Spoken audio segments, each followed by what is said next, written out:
네, 여러분 안녕하세요. 본자 스튜디오의 김 팀장입니다. 저도 많이 부족하고 항상 배워야 하지만 앞으로는 제가 우리 지지자분들에게 허경영 후보님의 정책들과 관련해서 제가 알고 있는 여러 경제적 지식들을 설명하고 여러분에게 공유하는 영상들을 찍으려고 합니다. 왜 그런 영상들을 만들려고 하느냐? 저를 포함한 이 방송을 보시는 여러분들은 허경영 후보님의 지지자들로서 기본적으로 경제란 학문을 우린 어느 정도는 알고 이해를 해야 한다고 생각하기 때문입니다. 저희는 필수적으로 경제라는 게 무엇인지 알아야 해요. 왜 그러냐 하면 경제가 사실 줄임말입니다. 경제가 원래 4글자예요. 경세재민의 줄임말이 경제인데 그럼 이 경세재민이란 무엇이냐? 다스릴 경, 세상세, 구제할 제, 백성민이라 해서 그대로 직역하면 나라를 다스리고 백성을 구제한다. 이걸 경세재민이라 하는데 이거의 줄임말이 경제라는 거죠. 우리 허경영 후보님께서 앞으로 대한민국의 대통령이 되시려는 게 한국을 다스리고 국민들을 구제하고 더 나아가 세계 통일을 하고 전 세계인들이 모두 풍족한 삶을 사는 이 공존공용의 중산주의 세상을 만드시려고 하시는 분이지 않습니까? 그리고 이러한 목표가 결국엔 경제인 거잖아요. 전 세계 사람을 다스리고 구제하려는 목표. 그러니까 당연히 우리 허경영 후보님의 지지자들도 기본 베이스로 경제란 무엇인지 이해를 하고 있어야 한다는 거고, 또 우리가 그렇게 얻은 지식을 다른 사람들에게 전파를 하면서 새로운 지지자로 만들어야 한다는 거죠. 그래서 이런 말씀들을 먼저 드린 거고요. 앞으로 경제 영상들을 어떻게 진행해 나갈 거냐면, 일단 제가 생각해둔 이 경제의 기초적인 지식에 관한 영상이 9개 정도 있는데 이것을 하루에 하나씩 올리도록 노력을 할 생각이고요. 그 영상 9개가 끝나면 본격적으로 왜 허경영 후보님의 3.3 정책이 실현 가능성이 있고 필요한지에 대한 영상들을 올릴 생각입니다. 자, 그럼 각설하고 바로 시작하겠습니다. 오늘은 여러분들에게 제가 설명드릴 첫 번째 기초 영상이 뭐냐면 바로 인플레이션에 대한 설명입니다. 인플레이션이란 게 무엇인지 오늘은 이 주제로 얘기를 이어나가 보겠습니다. 여러분, 이 경제 용어로서의 인플레이션이라는 게 뭡니까? 가격의 상승이죠. 이 물건 가격의 상승을 인플레이션이라고 하는 거죠. 이 인플레이션이 물건 가격의 상승이라는 걸 대부분의 국민들이 이해는 하고 있는데 이 인플레이션도 어떤 원인에 기인하느냐에 따라서 다양한 종류로 구성되어 있다는 건 잘 모르더라고요. 같은 물건 가격의 상승이라고 해서 그게 똑같은 인플레이션이 아닙니다. 그래서 결론만 말씀드리자면 이 인플레이션도 어떤 현상에 기인한 인플레이션이냐에 따라서 이게 4가지 종류로 나눠집니다. 인플레이션도 크게 4가지 종류로 나눠지는 거죠. 먼저 첫 번째로는 수요 상승에 기인한 인플레이션이 있습니다. 수요가 평소보다 많아져서 생기는 인플레이션이죠. 그 다음에 두 번째로는 공급 하락에 기인한 인플레이션이 있습니다. 수요는 평소랑 같은데 공급량이 줄어드는 그런 공급 하락에 기인한 인플레이션이라는 거죠. 세 번째로는 원가 상승에 기인한 인플레이션이 있습니다. 이때는 수요와 공급량이 일정해요. 똑같이 100개 팔리고 100개 사가죠. 근데 그 물건을 만드는 원자재의 가격이 올라가서 그때 발생하는 인플레이션이 원가 상승에 기인한 인플레이션인 거죠. 그리고 마지막 4번째 인플레이션이 있는데 이게 바로 환율 상승에 기인한 인플레이션입니다. 이 경우는 무엇이냐? 수요와 공급량이 같아요. 원가도 바뀌지 않았어요. 근데 환율 상승, 즉 자국 화폐의 가치가 외화 대비 상대적으로 떨어져서 외화로 원자재를 보다 더 비싸게 사와야 하는 경우입니다. 이런 자국 화폐 가치 하락, 환율 상승에 기인한 인플레이션, 이게 4번째 인플레이션입니다. 이렇게 총 4가지가 있는데 지금부터는 이 4가지 인플레이션에 대해서 더 구체적으로 각각 설명을 하겠습니다.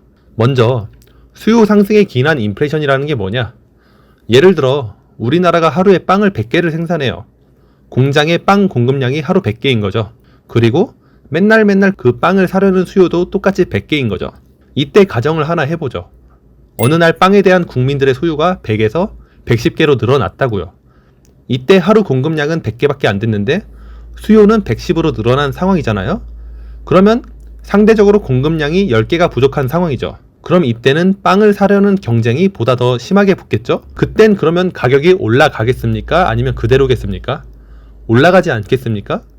이게 바로 수요 상승에 기인한 인플레이션인 건데 허경영 후보님께서 만드시려는 건전한 인플레이션이 바로 이 수요 상승에 기인한 인플레이션인 거죠. 이거 만들려고 국민들에게 배당금을 주신다는 거죠. 그리고 각종 수당들도 주시는데 그럼 아무래도 국민들이 전체적으로 돈이 더 많아지겠죠? 그럼 소비를 더 많이 하게 되겠죠?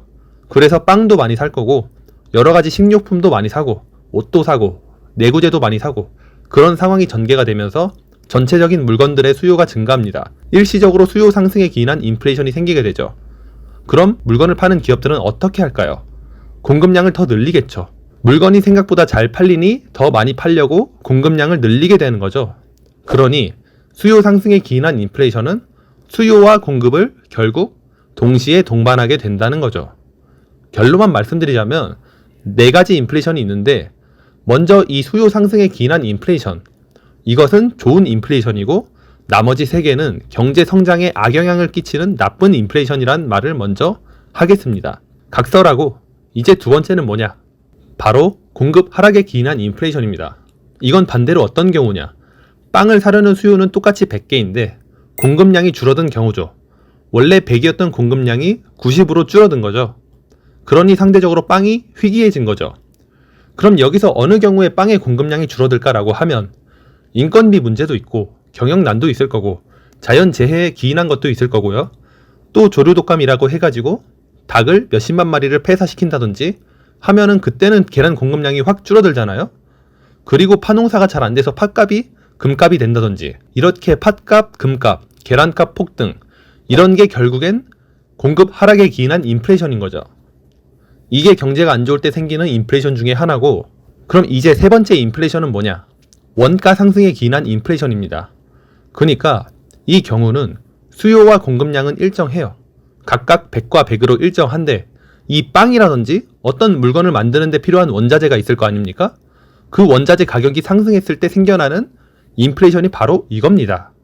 전 세계적으로나 한국의 전반적으로나 이 전체적인 물가에 정말 중요한 영향을 끼치는 원자재가 하나 있습니다. 여러분 그게 뭡니까? 맞습니다. 바로 석유죠. 석유는 모든 물건의 가격에 영향을 끼칩니다. 왜냐하면 기계 돌리는데도 석유가 필요하고 자동차 운전하는데도 필요하고 석유는 모든 것의 기본 에너지죠. 옷 같은 것도 결국 석유로 만드는 거고 플라스틱도 석유로 만드는 거고 그냥 모든 물건에 영향을 끼치는 게 석유입니다. 그러니까 3번째 이 원가 상승에 기인한 인플레이션은 석유나 구리, 곡물 같은 원자재 가격 상승에 기인한 인플레이션인 거죠. 실제 역사적 사례를 예로 말씀을 드리면 이 박정희 대통령님 시절에 우리나라가 초고속으로 성장을 하지 않습니까? 1961년부터 79년까지. 근데 우리나라가 73년부터 약 10년간 고물가 현상을 겪었던 시절이 있습니다. 물가가 엄청 뛰었어요. 일부 사람들은 이게 박정희 대통령의 경제정책 실패에 기인했다 주장하는데 그게 사실이 아니란 말씀을 드리고 싶습니다. 결론만 말씀드리면 그때는 한국뿐만 아니라 전 세계에 고물가 현상이 나타났습니다. 왜 그러냐? 바로 유가가 비정상적으로 상승했기 때문입니다. 왜? 73년도에 오일 쇼크로 불리는 사건이 일어납니다. 중동의 오펙 국가들, 사우디아라비아, 이란, 아랍에미리트 이런 나라들이 담합을 해서 유가를 인위적으로 올린 거죠. 석유를 생산하는 나라들끼리 서로 담합을 해서 유가를 배럴 단위당 2달러에서 10달러까지 5배 올립니다. 그래서 73년부터 고물가가 시작이 되는데 이게 계속 이어지다가 79년에는 2차 오일 쇼크가 터지죠. 이때는 유가가 배럴당 10달러에서 40달러까지 올라가 버립니다. 그러니까 오일 쇼크를 겪으면서 석유 가격이 배럴당 2달러에서 40달러로 20배가 올라간 거죠. 그럼 여러분 이때 한국이 석유가 나오는 국가예요? 안 나오는 국가예요? 전혀 안 나오는 국가죠. 중동에서 석유를 사와야 하는 국가입니다. 사온 석유로 공장을 가동하고 생산한 물건 팔아서 달러를 벌어오는 나라인데 외화로 사와야 하는 석유의 가격이 20배가 오른 거죠. 그러니 그때 한국이 어쩔 수 없이 고물가가 생길 수밖에 없던 거죠. 석유가 비싸지니까. 물론 한국 경제가 그때도 초고속 성장을 하긴 했는데 상대적으로 시련이 많았던 거죠. 그래서 어쨌든 이럴 때 생기는 인플레이션이 바로 원가 상승에 기인한 인플레이션이다 라는 거죠. 그러면 이제 4번째 인플레이션은 뭐냐? 바로 환율 상승에 기인한 인플레이션입니다. 이건 뭐냐면 일단 수요와 공급은 100으로 똑같습니다. 원자재 가격도 변동이 없어요. 근데 환율이라는 게 뭐냐면 우리나라 원화가 있고 미국 달러가 있지 않습니까? 그 달러랑 우리나라 원화의 교환 비율 이거를 환율이라고 하거든요. 그러니까 만약 지금 환율이 달러당 1,000원인 상황에서 석유 가격이 배럴당 2달러라고 했을 때 그럼 한국 돈으로 1배럴 사오는데 얼마가 필요합니까? 2,000원이 필요하죠. 이땐 한국 돈으로 2,000원이면 1배럴을 살 수가 있는 거죠. 근데 여기서 환율이 달러당 2,000원으로 상승했다고 가정을 해봅시다. 그럼 그땐 1배를 사오는데 2달러가 필요하고 환율은 거기에 더해서 달러당 2,000원이니 결국 원화로는 4,000원이 필요하겠죠? 이런 식으로 다른 나라 화폐랑 비교해서 자국 화폐의 가치가 떨어졌을 때 그때 생기는 인플레이션이 환율 상승에 기인한 인플레이션인 겁니다. 그럼 어쩔 때 이렇게 환율이 상승하느냐? 원화를 매도하고 다른 외화를 매입하려는 움직임이 강할 때 환율이 상승하게 됩니다. 이런 상황을 만드는 요인으로 여러 가지가 있는데요. 그 중에 한 경우로 외국인 주도의 자본 유출이 있습니다. 지금도 한국에 투자한 외국인들이 있잖아요. 그 외국인들이 한국에 투자한 자기 자산을 다 팔아버리고 거기서 나온 원화를 외환시장에서 팔고 다시 달러를 사고 자국으로 돌아가는 거죠. 이러한 자본 유출이 일어났을 때 그 나라의 환율은 올라갑니다. 이 환율이란 거는 결국에 이 외환시장에서 결정이 되는 건데 외환시장은 세계 각국의 화폐를 서로 거래하는 시장이라고 보시면 됩니다. 그 외환시장에서 달러를 구하는 수요가 많고 원화를 팔려는 움직임이 많으면 원화의 가치가 올라갈까요? 내려갈까요? 내려가겠죠? 이럴 때 환율이 상승하는 건데 우리나라는 원자재를 파는 나라가 아니죠. 원자재를 가공해서 수출하는 나라죠. 즉 해외에서 원자재를 구입해와야 하는 나라가 한국이란 나라란 거죠. 금은 아프리카에서, 석유는 중동에서, 구리는 몽골에서 구입해와야 하는, 그러니까 그 원자재를 파는 나라들이 어떤 담합을 하지 않았음에도 불구하고 이 환율이 상승하면 원자재 가격은 비싸지게 된다. 그래서 이게 환율 상승에 기인한 인플레이션이라는 겁니다. 근데 이렇게 오늘은 저와 함께 이렇게 인플레이션의 4가지 종류에 대해서 알아봤고요. 또 허경영 후보님께서 만드시려는 인플레이션은 수요 상승에 기인한 인플레이션이다 라는 것까지 알아봤습니다. 다음 시간에도 저와 함께 이 경제의 어떤 메커니즘적으로 허경영 후보님의 3.3 정책을 이해해보는 그런 시간을 가져보도록 하겠습니다. 지금까지 영상 시청해주셔서 감사드립니다. 자, 천사 들어갑니다. 천사 들어가라.